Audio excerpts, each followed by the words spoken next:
Now you're good to go, Madam Chair. Thank you, Clerk Morrison. We are now back into open session, and I can report that the items that we did go into closed session for were the only items discussed in closed session. So we are now moving on to item number 5, which is the correspondence.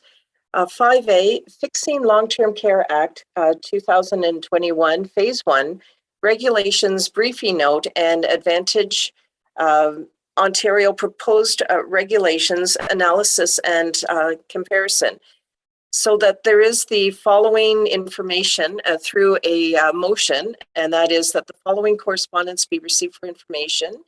A, Fixing Long-Term Care Act 2001 Phase 1 Regulations Briefing Note. B, Advantage Ontario Proposed Regulations Analysis and Comparison. Would there be a mover for this motion? That would be Councillor O'Leary, and as a seconder, Warden Hicks. Thank you very much. With that, over to you, Jennifer Cornell. Great, thank you, Chair Robinson. I just wanted to highlight for committee's information this correspondence from Advantage. It does highlight the changes in the regulations, the first phase of the regulations to go with the new act called Fixing Long-Term Care Act, which I prefer to call Transforming Long-Term Care, but I didn't get to make the title. So that's the information that's included here. Just wanted to highlight that this briefing note does give a nice summary of the key changes that are expected in the first phase of the regulations, really highlighting on emergency planning, quality of care, resident safety, staffing, accountability, enforcement, and transparency. The key changes are bulleted in the briefing note. The second phase of regulation development, phase 2, is anticipated later in the year. And this briefing note was written in February, and the ministry has started into the phase 2, focusing on elements that require more focused consultation with residents, families, home operators, and other experts to build operational capacity to support the implementation of these regulations. And I would just like to share with committee that I have been invited to participate in the Provincial Strategic Advisory Table, the Long-Term Care Strategic Advisory Table, which is a group that has broad representation of operators, associations, union leaders, residents, and family, discussing the impacts and seeking feedback. So the province is doing a good job in terms of that engagement. And then additionally, the province is also, the Ministry of Long-Term Care is also creating smaller task teams to build resources like toolkits to support operators to implement these changes in regulations. And I've been invited to participate in the emergency planning or emergency preparedness task team. And it's a smaller group really looking for leading practice, checklists, templates, something to put together a toolkit for operators to be able to translate the regulations into reality at the home. So that's promising.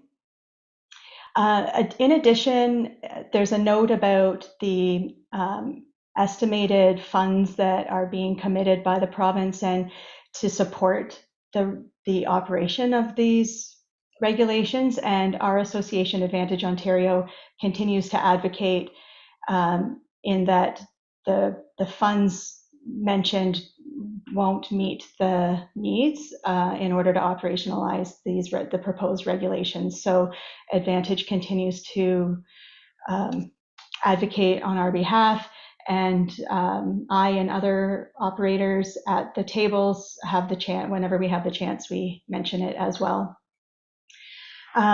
And so that's the summary I just wanted to bring to each of your attention. The additional larger package where it's highlighted in red is also gives you a good sense of kind of what the regulations mean.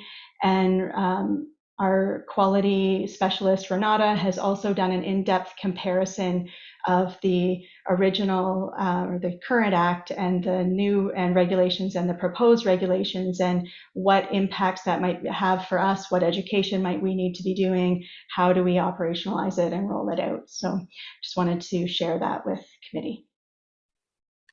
Thank you. And Jennifer, I just want to say congratulations and well done for being selected to be part of not only one, but two really important committees or task forces that you were selected and you're able to contribute your knowledge and your expertise. And it's just truly representative of Grey County and our long-term care community. So the Emergency Preparedness Task Force team, as well as the Long-Term Care Strategic Advisory Table, extremely well done. And we look forward to any updates that you could provide to this committee and overall to council. We're just so proud of you. So, and your team. Thank you for that. With that, committee members, is there any questions or comments here? Chair Mackey, please. Thanks, Madam Chair. I'm asking this question for Councillor Burley. I'm just wondering what the new screening requirements are going to be for board members. Go ahead. Through you, Madam Chair. I may turn that over to Renata because I'm not sure that I can recall the nitty-gritty of the changes for board members. Renata, please go ahead. Yeah, thank you. Yes, so there will be criminal record checks for board members, and then outlined would be, depending on the offenses, whether they are excluded from what we're looking for.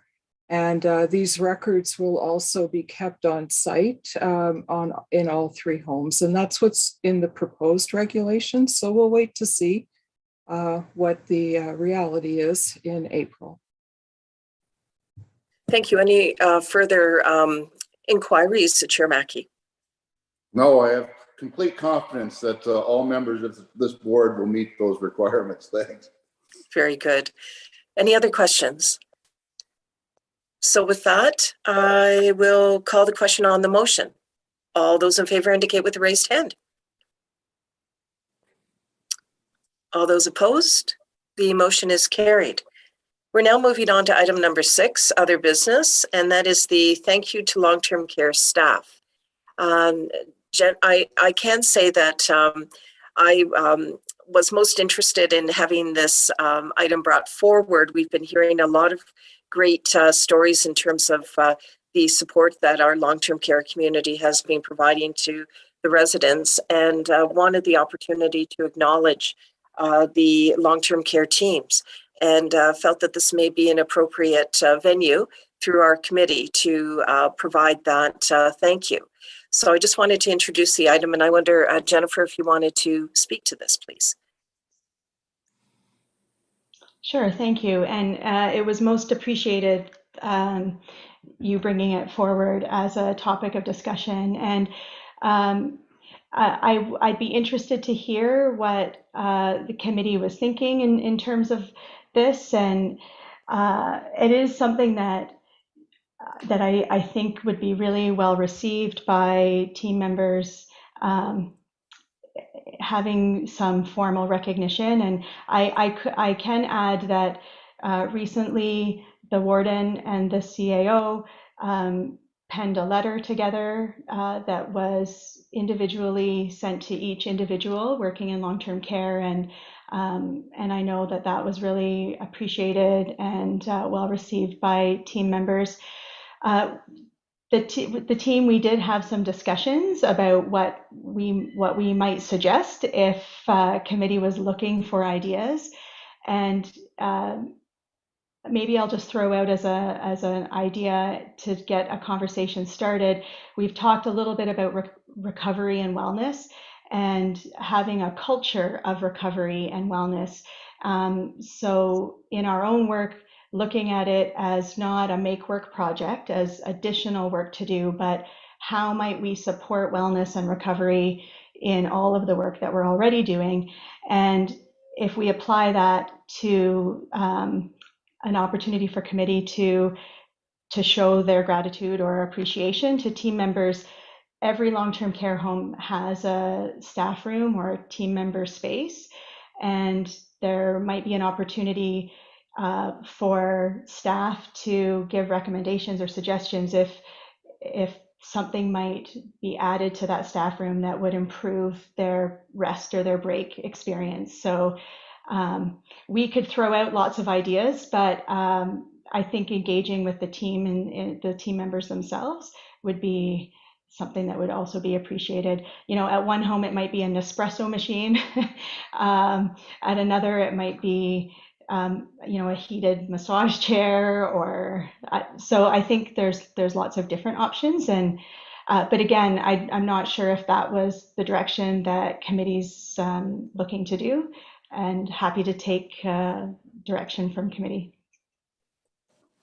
Thank you, Jennifer. And committee members, you'll recall we've been getting updates in terms of the grand work that our long-term care team has been doing, and it just seemed fitting that there be some acknowledgement from our committee. And I thank, of course, the warden and CAO Wingrove for providing a heartfelt letter of recognition. But I'm just kind of opening it up to the board members, and I'm wondering, even Chair Mackey, if there's something we can do from this committee to recognize the significant impact and dedication that long-term care staff through Grey County have performed. Chair Mackey? Thank you, Vice Chair Robinson, and Jennifer, thank you for those comments. It's really interesting. I think staff, I would really like to hear what sort of items the staff would like to see in their rest areas or their break areas.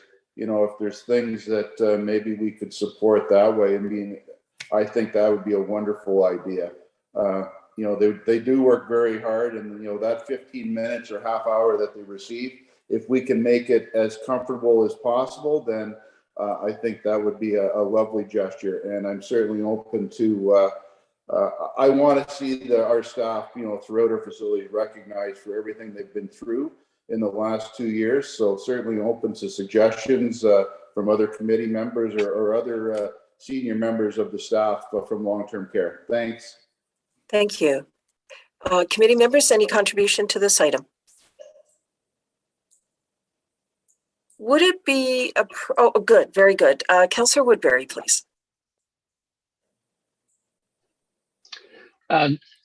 Just want to add one thing to go with this, I guess. As things change and we can actually see people in person, nothing goes quite as far as well to add to this is to have a couple of board members or whatever to actually be there at some point, whether it's shift change or whatever, so not to haul anybody out and not to make a production of it, but just to be there to just thank you as well as doing this. Like I say, to me, nothing goes as far as that. Like, I totally agree with doing something to make their room better, but just that personal touch that spreads like wildfire through a workplace. You know, so just a suggestion. And I think that's something that can be added to what we're doing. I think that's a grand idea, Councillor Woodbury, and just looking for other contributions from the committee at this time. Would it be appropriate, and I do recognize Councillor Leary, that the item be brought back again when it's further developed, perhaps? Anyway, food for thought at this point. Councillor O'Leary, please go ahead. Yeah, just a quick question. Jennifer, how many, what is the total number of employees for all three homes? Does anyone have that number? Yeah, through you, Madam Chair, it's just over 500. Great, thank you. Any other comments at this time? Could we maybe, okay, Councillor Columbus, certainly go ahead. Thank you very much, Madam Chair. I certainly appreciate the sentiment here, and we do at every opportunity that we can acknowledge the excellent work of our staff, but we only do it to those we see at these meetings.